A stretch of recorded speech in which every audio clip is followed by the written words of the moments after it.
Well, you're in a good mood. Your Montgomery's a real star. Cash cow for me today. She's really making me look good. I'm glad someone does.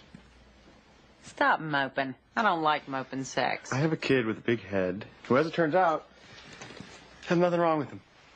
Except that he's going to be mocked and ridiculed and looked down on for the rest of his life. And that's your fault. No, that's me. I'm the one who doesn't fit in, who's going to be first out of the practice because they don't want me on their team anymore. I'm the big head kid. Oh, my God, you are pathetic. You are crazy and pathetic. Big head's not a problem. It's a virtue, moron. You know who had a big head? Lincoln, JFK, Elvis, Einstein. Plenty of people have big heads, and they don't sit and mope that they have a big head.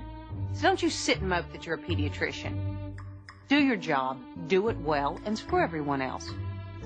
You're the big head kid. More power to you. Can we get our clothes off now? Hmm?